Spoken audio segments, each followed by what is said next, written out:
You are all familiar already with this pattern, which is known as Mother's symbol. You are probably familiar also with another design, double triangle, square and lotus in between. We don't have it here, which is Sri Aurobindo's symbol. You're familiar with this, which is called Sri Aurobindo's symbol. Now you could ask yourself, why is the symbol given so much importance? And you've seen already in the titles of the themes of discussions, everything is centered around the mother's symbol. First of all, why is the symbol so important, and why this symbol, and what does this symbol really mean? And I propose to explore this a little bit before we actually enter into the specifics of the symbol itself. Because here we find the secret to deep occult and spiritual knowledge, which has extremely practical implications. When we speak of a symbol generally, you've seen logo of a company is a symbol. The flag is a symbol. You go to the United Nations building, you will find flags of many countries. What's the point of putting up those flags? It represents the multinational character of what the UN is, isn't it? Look at the flag itself, the design on it. What's the point of that design? Each country has a different design. Let's look at the American flag. What does it mean? Why those colors? Why that number of stars? And if you think about it, there may be a rational reason given, perhaps the states, the number of states. But the effect of that symbol, the flag on you, when you look at the flag, what happens in you? A surge of patriotic energy. The symbol was created in a particular way. It could have been created differently, perhaps with a different pattern of colors. But because you have an association with that symbol, the symbol has a power on you. If somebody burns the flag, you consider it a criminal act. Why? Have they actually destroyed the country? It's just a piece of cloth, come on. But no, it tears something in your heart. Because the act of burning or tearing a flag for you symbolizes tearing something which you cherish or value. And it's not just an idea, it's an experience. It tears something in your heart. It upsets you, it destabilizes your emotions, isn't it? And the people who do that to you, do it knowingly. They don't think, here's a piece of cloth, let's burn it because we're not interested. They do it because they know it will provoke you. What you see in the symbolism is the power to represent something which is much more than the symbol. An entire country is represented by a piece of cloth and a pattern of colors on it. Let's push this a little further. What is a text printed in a book? You go to a caveman's paintings and you see certain symbols. Oh, primitive. But the same text represented in a language that you know, you read it and it has a meaning for you. Right? Someone else comes, let's say 1,000 years hence, looks at the same text, does not know its meaning, doesn't mean anything to them. Every letter, every word symbolizes something. In the act of reading, it communicates knowledge and perhaps even an experience to you. You're driving on the highway and you see the symbol of a chain of food, McDonald's, and it means something to you. At a subliminal level, it attracts your attention and prepares you already, triggers your hunger pangs perhaps. You know, the classic Pavlov response. You ring a bell and the dog starts salivating. And the scientist says, there's a hard wiring in the brain. No, it's not that. The dog knows it. The bell means food. It feels it. It's not machinery. The physical act is triggering an emotion and a thought. Or conversely, your emotion and thought you have represented in a physical form. That is what we call a symbol. So Sri Aurobindo explains this. He says, a symbol is the form on one plane that represents a truth of another plane. Okay? A physical form representing an emotional or mental power, force, idea. When you're crossing levels, gradations of consciousness, representing in a lower form something which is on a higher, that's what you call symbol. And then he generalizes this. He says, but generally, all forms are symbols. And this is something extremely important. We're going to explore it a little more as we go along. Let's look at a few examples. He says, this body of ours is a symbol of our real being.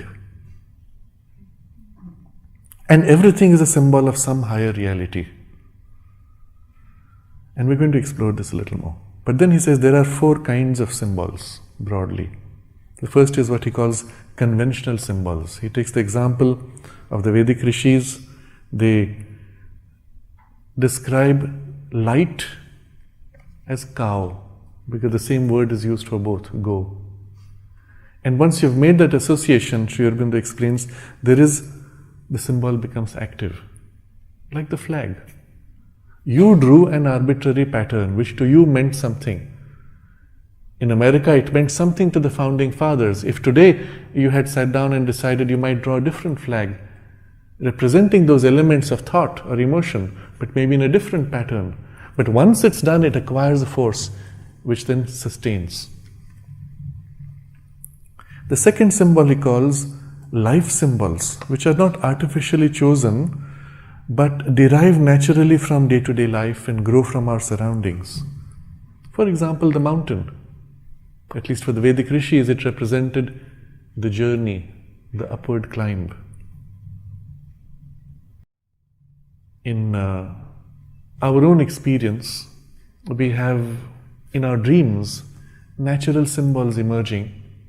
All of you would have had some experience in dream of the train is about to leave or the flight is about to leave and you find you have not packed your bags or you have not bought the ticket or you are not ready somehow. You've had experiences like that. Variations depending on where you grew up. Planes are not so rare for if you're older, but trains, buses, cars perhaps. And what does it mean? In the dream state, if you experience what that feeling was, some opportunity, something is going away and I'm not ready to catch it. I'm supposed to be on it, but I'm off and I've missed the link. And in your dream state, the bus, the plane, the car becomes a symbol of an opportunity or a forward movement from which you are lagging. All dreams are symbolic. They take images from your daily life and represent a state of your internal consciousness. Now, I just had an email from somebody who wrote, so it's an example that comes forward. She said, I saw in a dream that you were eating chicken. And I said, here's a vegetarian fellow eating chicken, what's wrong?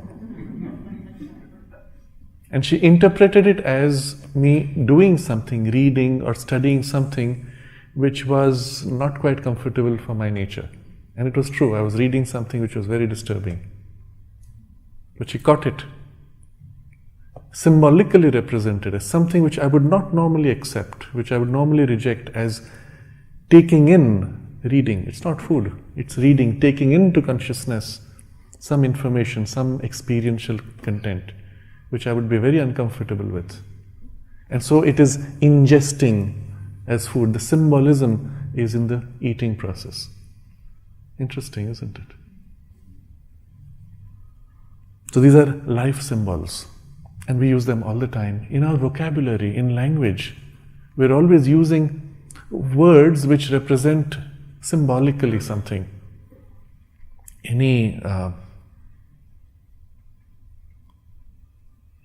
When you say, he plowed through his difficulties, is the symbol of a plow cutting through a heavy resistance. And it adds to the language the power of communication, of an experience.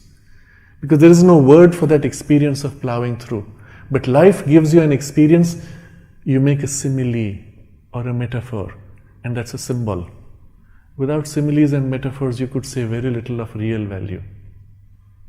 So basically what you're doing in your language vocabulary, which is limited, you are drawing from life power, images, experiences, representing through symbol. Every word we speak in any language is also a symbol of what? A thought or a feeling. So here he speaks of this mental symbols, numbers or alphabets. Once we have accepted them, they acquire a power. But why did they choose to make the sound A in this way, B in that way in the Latin from which the English derives? Was there a reason for that particular shape? If you go deep enough, you will actually find a reason. Because the sound has a certain force of its own.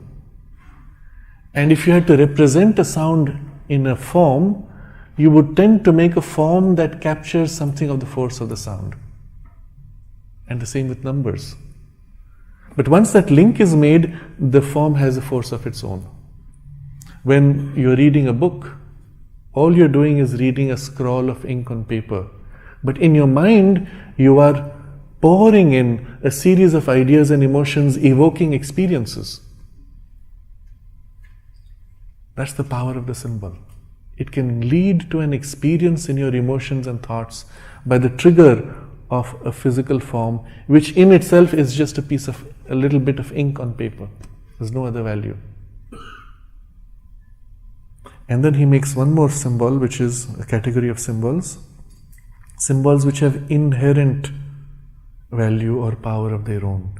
And an example is the sense of space as a symbol of the infinite, or ocean as a symbol of vast awareness, or a whole plane, a world of consciousness.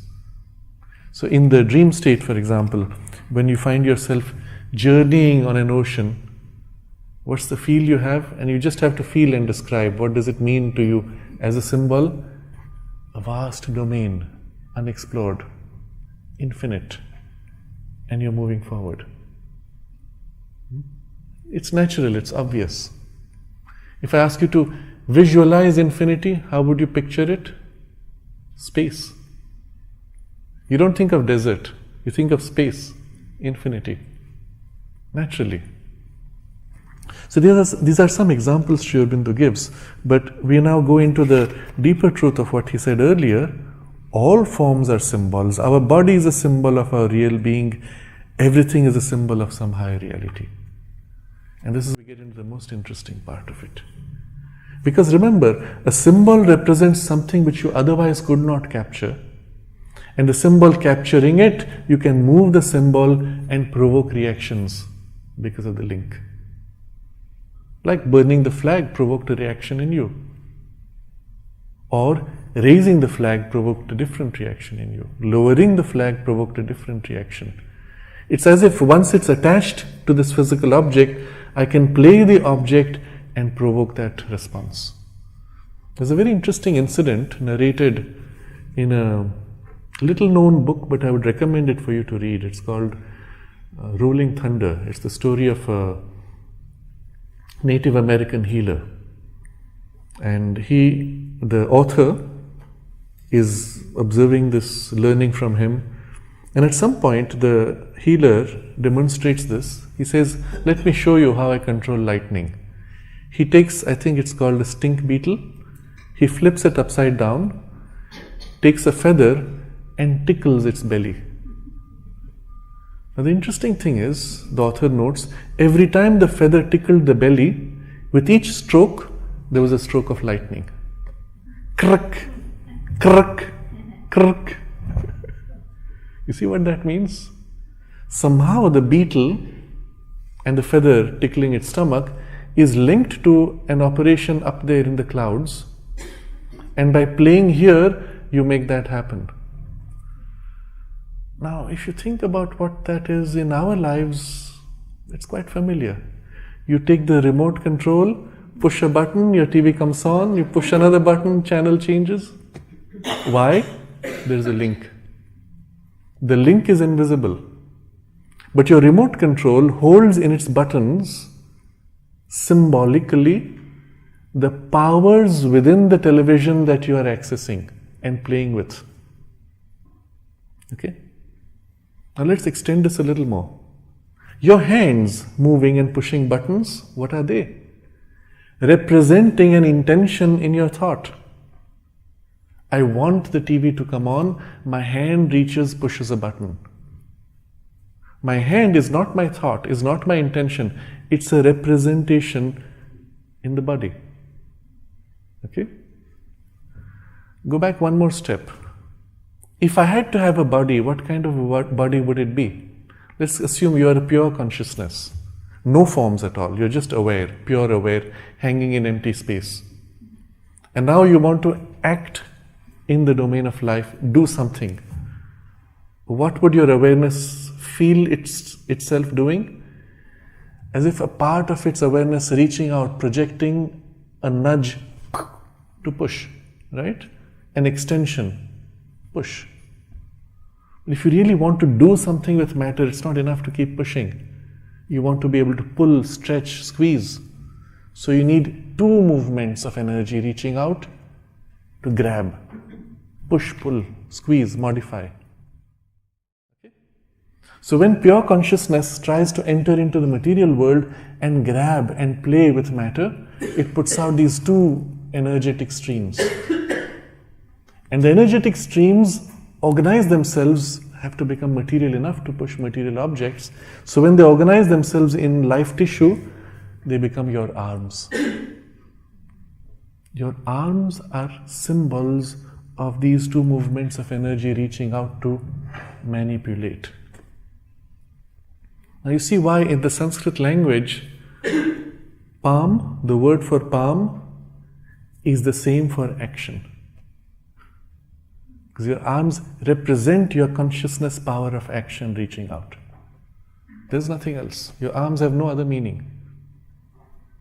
Of course, if they are inherently the urge of consciousness and the power to reach out and act, even if they don't grab material objects, they still act when they make a gesture. And so the position of your hand, fingers moving, are symbolic of an intention. And so you can make signals with your hands, right? You communicate. But not just communicate, you can articulate in matter an intention which makes for an outcome. And this is the principle behind mudra. You take special positions of the hands which have specific results and outcomes. Right? You're familiar with that idea? Why? Because they represent streams of energy of your consciousness, now embodied and expressing, acting, and actually operating on those energies here in life. There has to be this part of your consciousness also. Remember, we are defining the human body. There has to be this part of the consciousness which wants to experience through the senses the world. And it has to be a focal point. As it looks, hears, feels, tastes, it's all in one bunch. And also, when it tastes, it can take in. Eating, the movement of sensation and eating is all senses are here around the head. But also this center of consciousness wants to move around. So it puts forward a projection of something by which it can push around objects in order to move around. And those become your legs. And so on. All the human body design is a pure spontaneous expression of the activities of consciousness wanting to express itself and operate in the world. If you think about it in these terms, it makes so much sense. The whole body is a symbol of your consciousness in action. This is the reason why all bodies are similar. And not just human, even animal bodies. Similar in their morphology overall, in their overall design. 2 arms, 2 legs, or the horse you will say, well, you don't have arms, 4 legs. But the sense of the energy in the 4 arms, 4 legs is similar to the human arms. The sense of the energy in the back legs is different. And every part of the body is glowing out, emanating a certain quality of energy of the particular operation of consciousness that it embodies. Now this comes to something very profound. I'm not sure we need to go too much into it, but just as a hint. In certain occult magical rituals, they will focus on certain parts of the body or certain animals for the particular quality of consciousness they represent. And those of you who are from India, traditionally based, you would know there's a very special ritual which is done where they worship the hind part of the cow.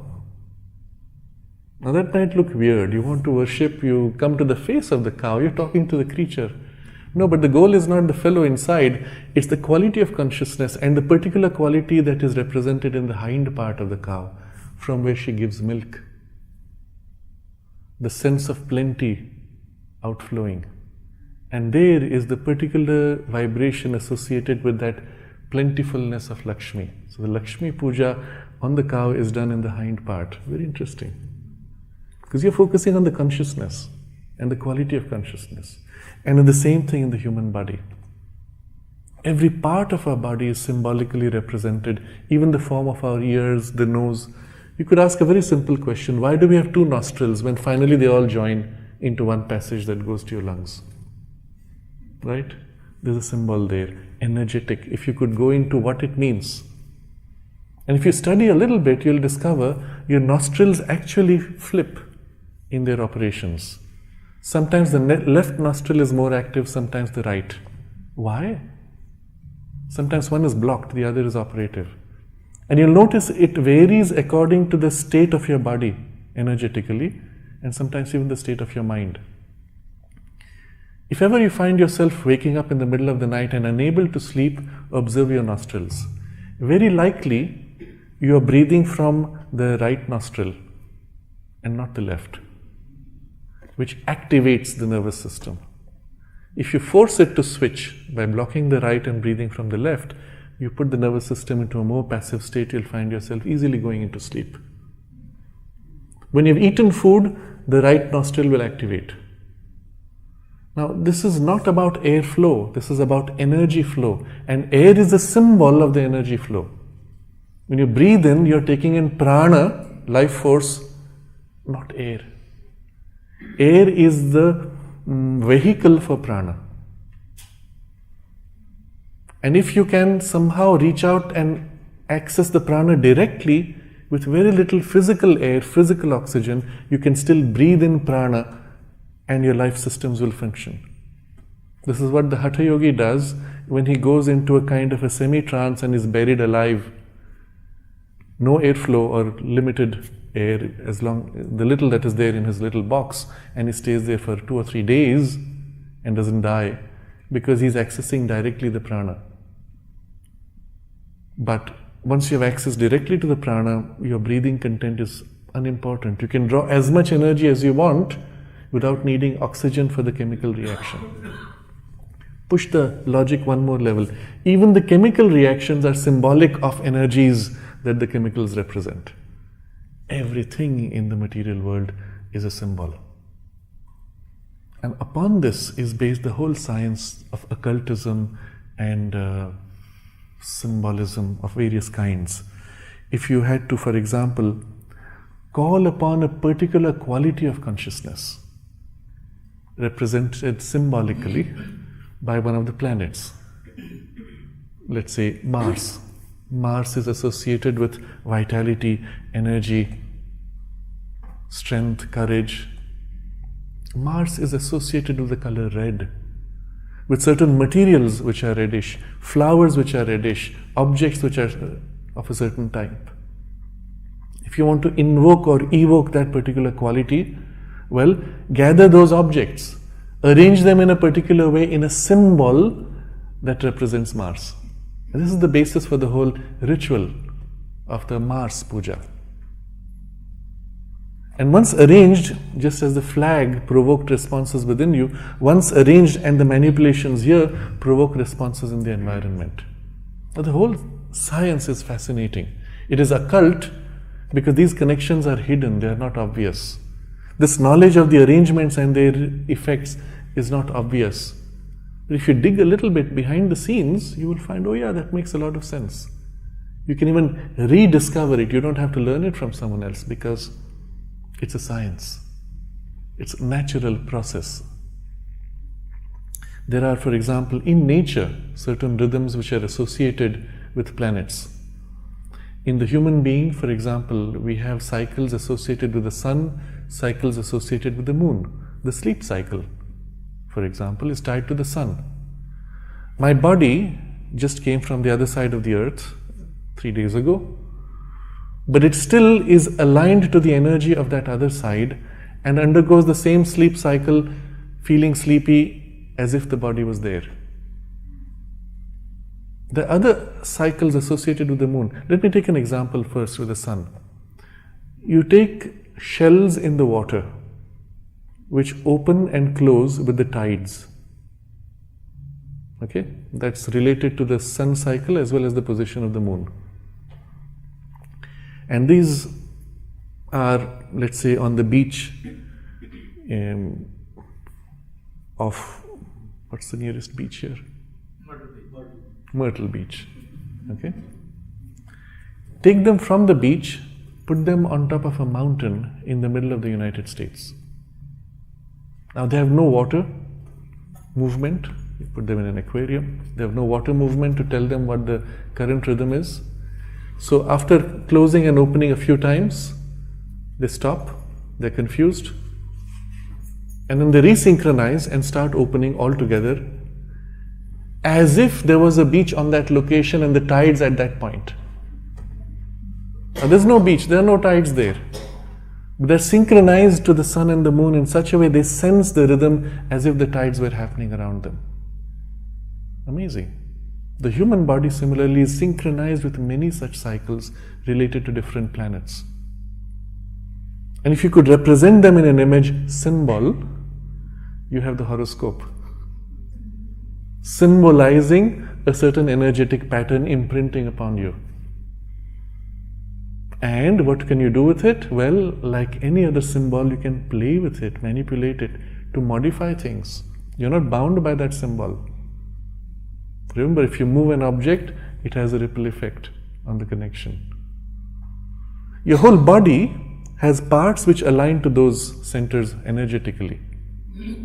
So even in astrology, the head, for example, aligns to the first sign of the zodiac, the neck to the second sign, the shoulders and heart to the fourth sign, and so on, all the way down.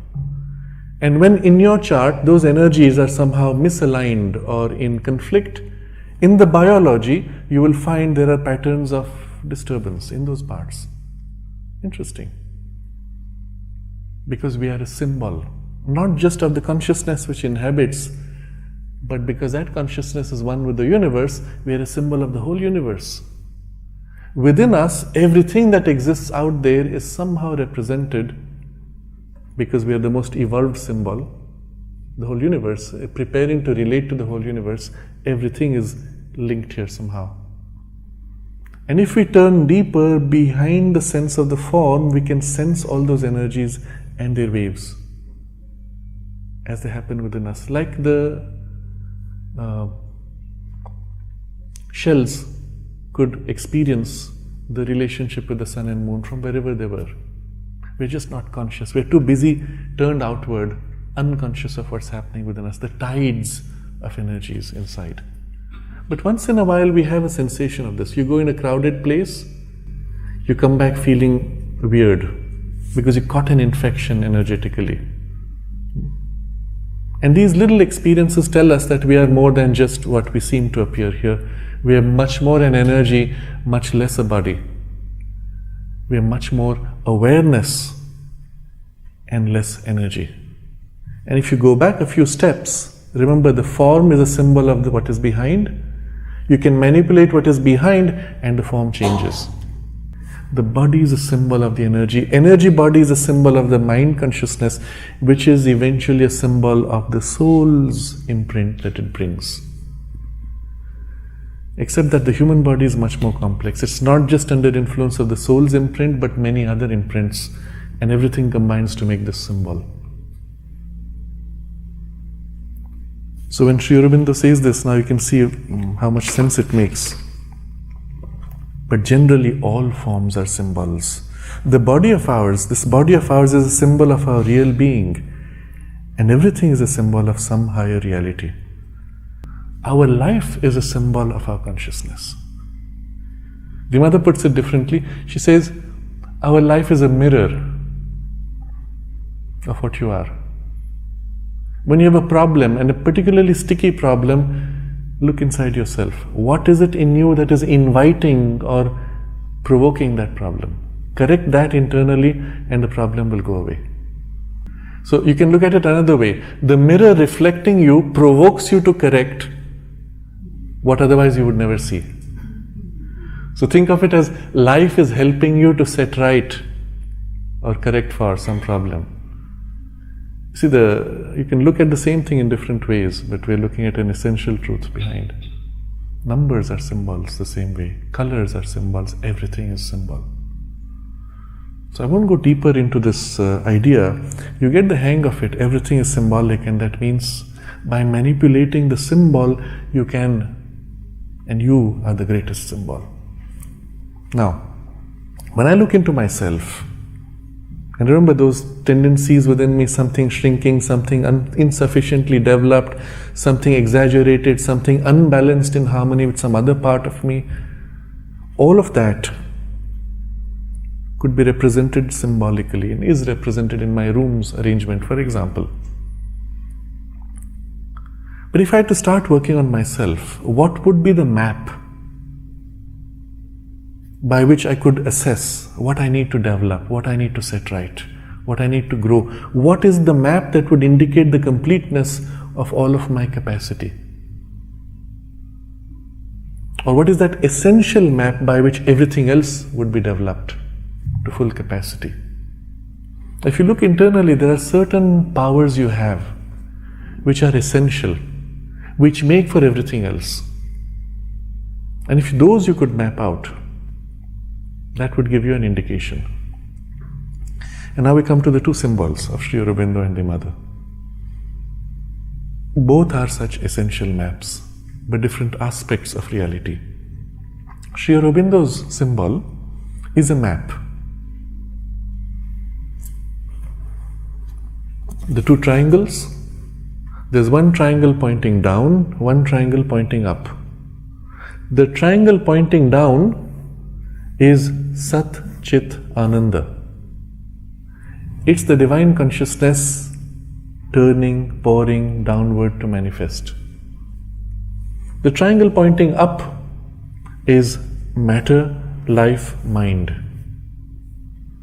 The three grades of consciousness which are struggling to rise, to get beyond their limitation and recover, realign with their divine origin. And this is the nature of the cosmos. The upper flowing to manifest into the lower which is awakening from the darkness, the self-loss, the forgetfulness, which we heard so beautifully from Vladimir. The lower struggling to recover its origin, its divinity and completeness and perfection. Where the two meet is the square. The square is the link point between the upper three and the lower three, what Sri Aurobindo calls the supra-mental consciousness. And it is that, when it is fully active, who bridges the highest and the lowest, makes possible the divine possibilities on earth. And therefore, within the square is, what do you see? Waters.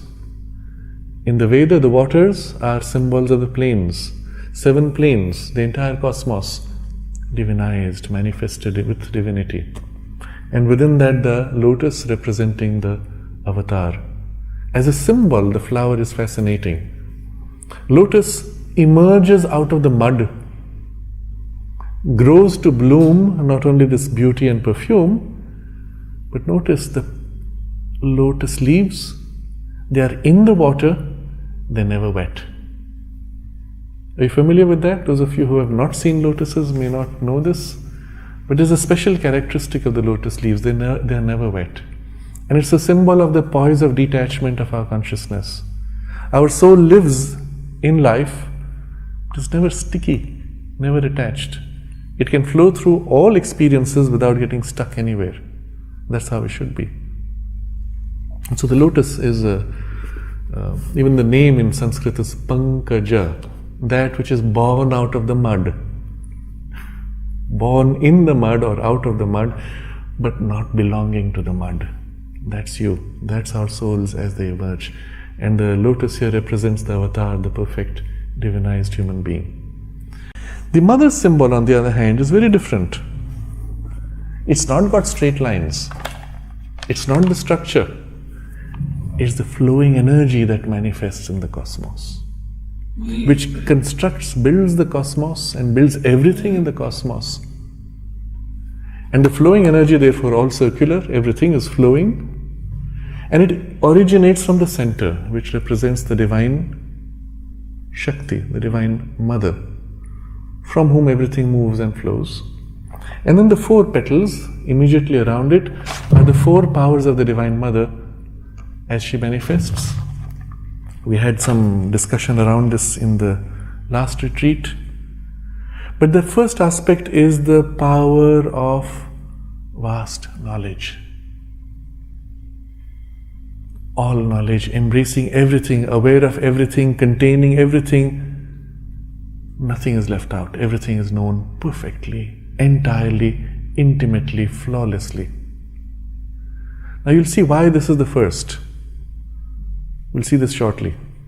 The second is the aspect of power, energy, execution, breaking through barriers, overcoming resistances,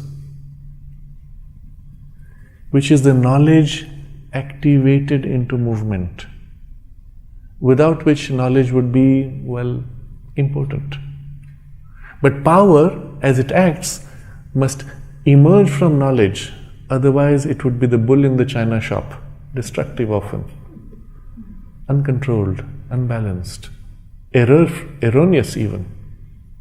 So the power has to emerge from the knowledge, and that's why it's the second aspect. But the power as it flows has a huge complex work to do to execute.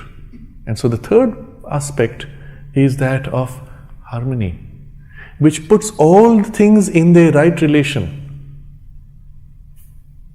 If you did not put all your efforts in perfect alignment, in synchronicity, you would have disaster. Things would be unbalanced. Things just wouldn't work.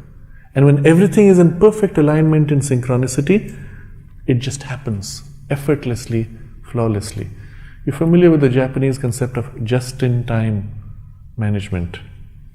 Everything is activated to be in perfect alignment with everything else. You do not need storage space. Everything comes at the right time, at the right place, and it's done. That's the nature of the harmony. Even if you need storage space, there's a perfect harmony of how much comes in, how much goes out, and everything is held in relation, right relation to each other. And then the fourth aspect is that which completes. What is all this working towards? To complete the form, to make the outcome, the result, perfectly, without distortion, without limitation, exactly as needed. I would say these 4 are extremely important in their sequence and in their role in everything in the universe. The whole universe flows and operates because of the working of these 4. But we take an example of what it's like in our lives. Look at a company and how it works. Many of you are coming from that background, so it's an appropriate example. First, you have an idea, a concept, even an ideal, Often you articulate this in vision statement or mission statements. And if you don't have the reference of what it is you want to do, well, whatever you do will be pretty much meaningless. Your energies will be scattered. Every time that you're acting, you're working, and you have a conflict, should we do this more, should we do this less, should we do this at all, you refer back to that, the knowledge. Is this aligning with our overall purpose, vision? If not, well, no. We modify, we moderate, modulate. In an action of a company, the top, the board, is the one which sets the overall vision, the scheme, what we want to do. And then second level is the executives. Their job is to take that vision and turn it into dynamic action, the energy power. The first level we call Maheshwari, the vast knowledge. Second level is the Mahakali, the dynamizing principle and power. Overcoming resistance and opposition, breaking through barriers where necessary. The third level is Mahalakshmi, and this is where represented in the company by the managers. They are the ones who are putting in alignment the different pieces to make possible, and going back to the executives. But they make possible, they organize. And then at the last stage, the Mahasaraswati aspect is represented by the person on the ground who finally assembles, puts together, executes, makes perfect. In the hotel business, it's the people that you're meeting on the ground. They are the ones who represent and actualize, make at a practical level what was your overall goal and purpose for creating this space. They're all in the right place at the right time, know exactly what to do and make everything perfect. And this last step of perfection in matter is extremely important. The nature of matter is it does not tolerate imperfection. At the level of thought, you can get away with something which is not perfectly articulated because not everyone sees the thought's completeness or perfection. At the level of emotion, similarly, you can express something and get away with something approximate. But the moment you materialize it, one flaw and it's visible objectively, and it bumps into something which needs this perfection and it fails. And so this fourth aspect is often the most demanding. In the project, you build a hotel, the first initial process goes quite fast. You have the conception, you make the drawings, the engineering calculations, then the assembly process takes place, which also goes somewhat fast. But the last step, the finishing, making perfect, that's the longest, the most demanding, the most challenging for everybody, isn't it? And it is so in everything.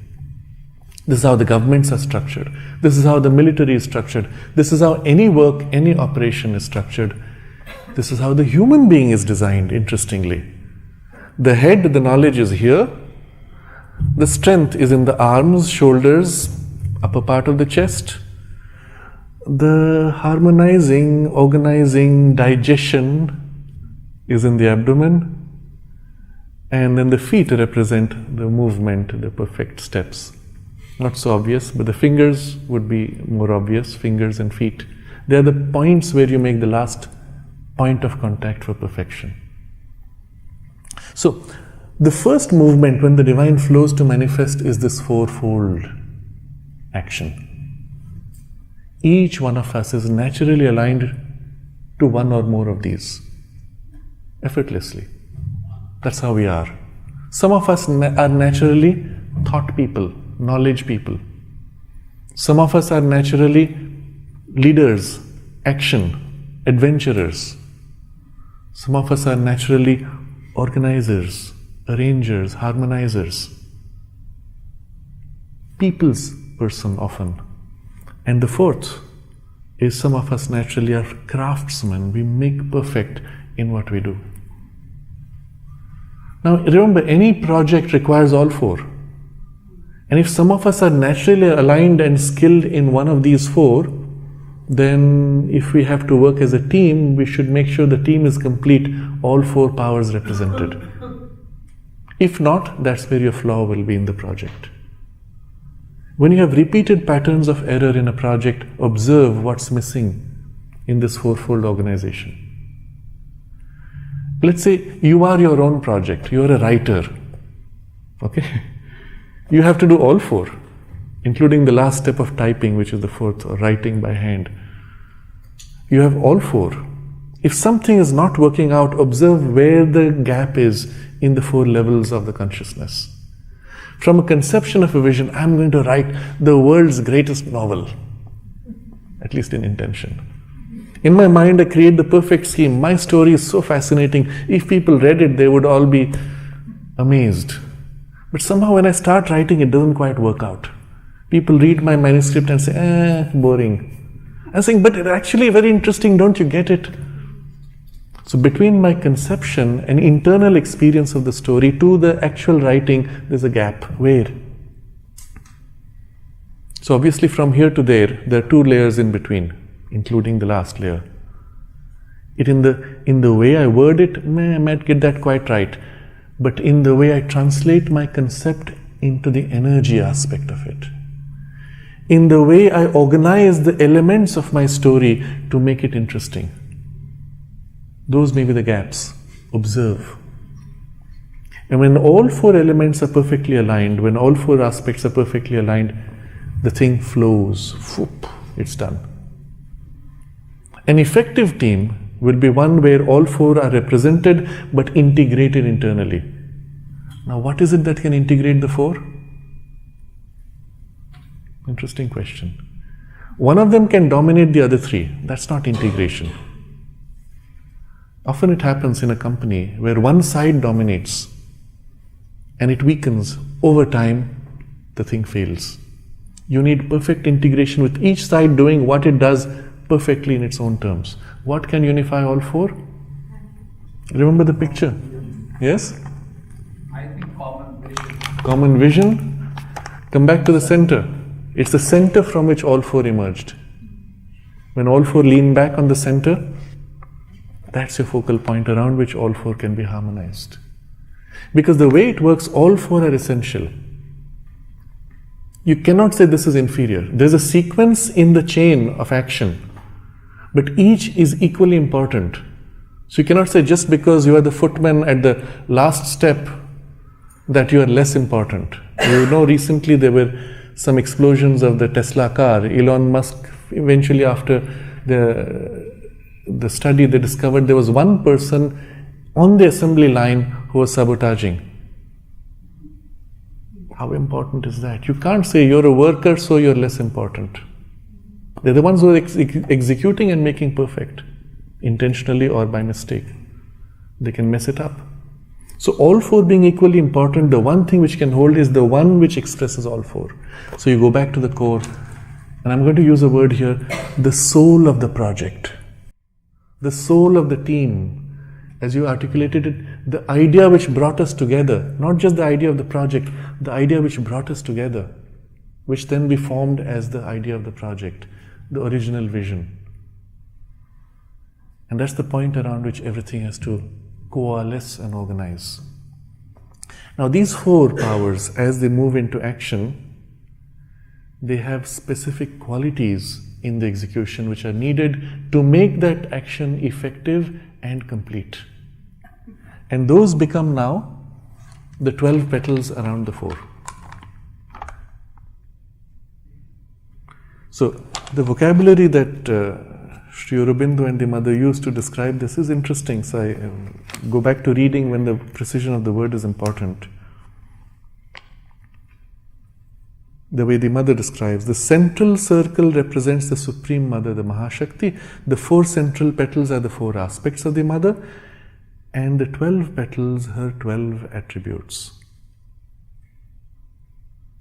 In another explanation, she says, the 12 petals represent the 12 powers of the mother manifested for her work. Now, this is the critical element required for the manifestation to be effective.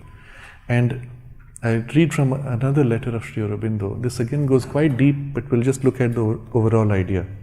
He writes, essentially, the 12 powers are the vibrations that are necessary for the complete manifestation. You can have a manifestation, but it may not be complete, it may not be perfect. The 12 powers are the vibrations that are necessary. The 4 powers are active, but the vibrations necessary. And we'll elaborate on this shortly. And then he says something quite interesting. These are the 12 seen from the beginning above the mother's head. Thus there are really 12 rays of the sun, not 7, 12 planets, etc. This takes us into, the symbolism and the occult side of the knowledge. And for now, suffice it to say that unless the 12 are there, you do not have the perfect and the complete manifestation. Now, what are these 12? And you see here, they're described as attributes, powers, or the names in sequence that the mother gives are sincerity, humility, gratitude, perseverance. The first 4 set, which we will be elaborating upon this afternoon. These 4 are like a foundation. Without this base, you cannot do anything. And we'll see why. You might ask yourself, well, why do you need humility? Gratitude, what should you be grateful for? Why is it so important? And we'll see, we will explore that a little more. Perseverance, it's obvious. If you do not persevere, you'll never reach. But what is this sincerity thing? What does it mean to be sincere? Think about it. Can you define sincerity? We sense, when we use the word, we sense, oh, that guy is not sincere. But what do you mean by it exactly? If you try to find the right words to explain, you're not quite sure.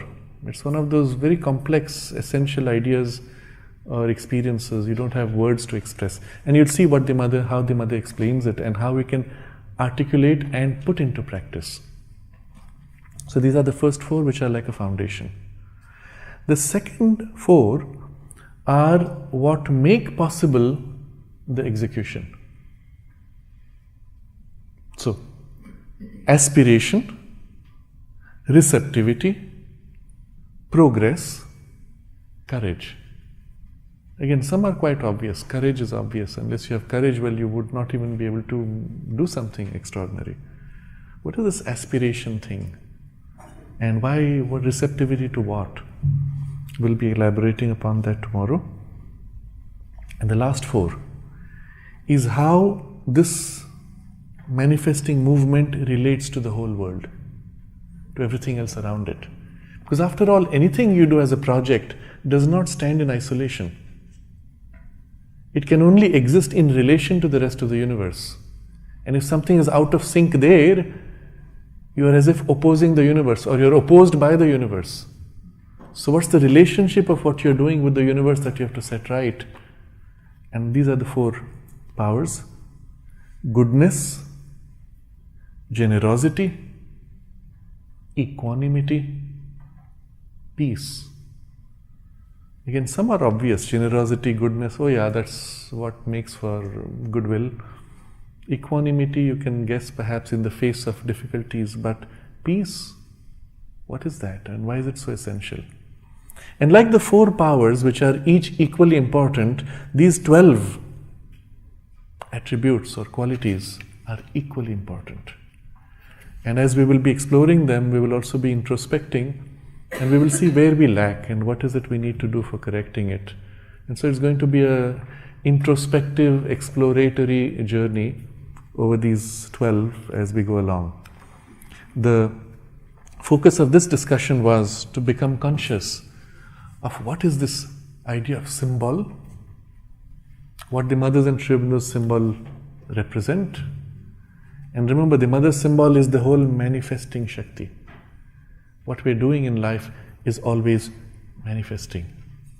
The Sri Aurobindo symbol showing you the creation in which you operate, but that by which you operate is this which is represented by mother's symbol, the Shakti that actualizes. Each one of us in our life is expressing this Shakti. The symbol of the mother is not only mother's symbol, it is a symbol of everything that is divine trying to manifest in matter. You as a soul is the center, or the power of your soul is the center, represent or operating through its 12 power, through its 4 powers, which form the imprint, or their lack or their imbalance or balance forms the imprint of your temperament, and then the 12 attributes through which you have an effective, complete manifestation. Now, to step back briefly on the 4, remember I said all of us are primarily aligned to one or more of these. Even if you have more than one of them is still the more dominant, and that makes for your temperament. I often would give an example of how you recognize this. Let's say we are all next to a swimming pool. None of us know how to swim, and somebody has jumped in and is drowning, shouts help. What's your first instinctive response? Without thinking, what would you do? Jump? Okay, then you are the Kshatriya type, the adventurer type, the leadership type. You don't think, you just act. Good for you, but sometimes it gets you into trouble. Often you're in more trouble and you regret certain actions. I wish I had thought before acting. Okay? But there's the other type which says, let me see, what's the best action? I look around. Okay, there's a stick. There's a rope or something which can float, I can throw in to help. The thought action is first, and then action follows. The second type is the one who will say, well, he's in trouble, I jump, I don't care if I can swim or not, let's figure out later how to swim. It works sometimes, that's what makes for heroes. Then you wouldn't be a hero if you had thought it out. You'd be a good strategist, but not a hero. The third type says, what's in it for me? Oh, well, okay, I'm putting it a bit negatively. There's a calculation. Hey, why don't you help him? Help, somebody, he needs help. There's a transactional thought in it. And if you think that it's not worth your risking it, then you would prefer to take a secondary role. If it's your best friend and there is a whole investment involved, then perhaps you would take a greater engagement with it. And the fourth type perhaps would, depending on the skill acquired, would be either helpless and wait for others to deal with, or apply that skill that he has or doesn't have. But you see, the first instinctive reaction is defining one of these 4 impulses within us. And some of us are more richly developed, meaning we have more than one facet developed. Some of us have more than one facet developed but not integrated. When I'm in my thought mode, I can give you a very clear strategy. When I'm in my impulse mode, I forget all logic. Sri Aurobindo makes this comment, this is 100 years ago, about a particular community or type in India. You see, India is very rich in human types. Literally all human types are represented in a very small space. We are the world represented in one big country. He speaks of the Bengali. He speaks of the heart being so developed, the mind being so developed, but not integrated. They're passionate, they're brilliant in thought, but the passion and the thought somehow they struggle to synchronize. Now this is 100 years ago, it might have changed today, very likely has changed. But I take it as an example because Sri Aurobindo shows this as an example. And there are people in whom one or more are developed but not integrated. Now our goal to be effective instruments, to be effective in life, in manifestation, is to develop all 4 facets and integrate them. And if you're able to do that, when you're able to do that, that's really your journey of evolution. When you're able to do that, you are a complete vehicle for the divine manifestation. What comes from the divine inspiration working through your soul acts through these 4 facets of your personality and the 12 qualities for perfect action, complete action in everything you do. There are a few people like that, very few in history. The greatest in history often have had 2 or 3 of these developed and integrated, which made them so extraordinarily great. They could conceive, they could execute, they were leaders, they were organizers, and they were perfect executioners in everything they did. There are a few like that. One such example which immediately comes to mind was Leonardo da Vinci. If you've seen that. The scope of his knowledge, the breadth and depth was spanning every field. From physics to optics to biology to sociology to military strategy to linguistics to art, mathematics and everything. He literally defined an age because of what he had just in the sweep of his knowledge. But he didn't just think it out and write books. He did things with that knowledge. As an artist, of course, you see that much more, but you do not see so much more of the machines that he built. And they all worked, almost. And then you see the execution in the way he wrote, in the way he drew. The art is perfectly down to the detail, and the content of his ability to manage people. It's almost like you see a smooth life, no problems. He's able to do whatever he wants to do, navigate through circumstances, get it done. And an extraordinary energy. It is said that he slept only 1 hour in the day. And that 1 hour was split over 4 pieces of 15 minutes each. That's not humanly possible. Obviously, the depth of the sleep he had was unusual. It was almost a spiritual trance. He was a mystic. And he could draw energy from within. And the enormous work that he did was the work that perhaps an entire civilization would have done, a single person doing. How do you explain that? Because the energy that poured through him was not just his human energy.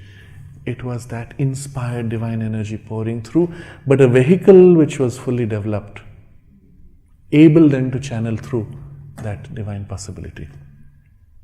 And as a reference, each one of us should be able to do that, or the extent to which we grow close to that possibility makes for our effectivity and worth in the world.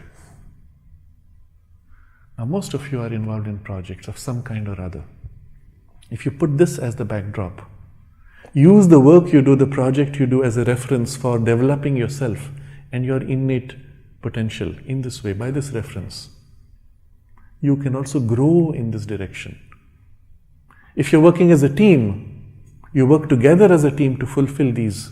Where I lack, someone else fits. Where they lack, someone else fits. And as a team, we grow to become the complete symbol. You see? And to the extent that you're able to manifest this symbol of the Mother, you become effective and complete. Individually and collectively. And then as a society. And then as a nation. And as a humanity.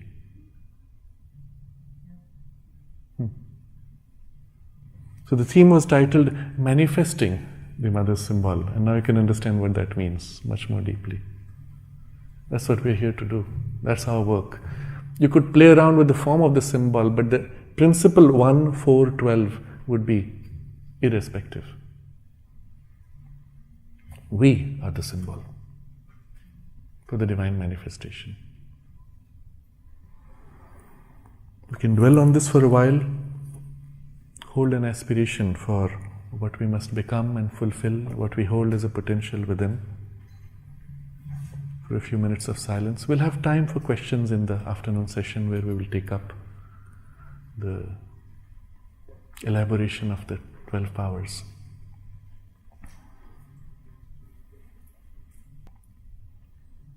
We can give form to our aspiration symbolically by chanting Om 3 times. Om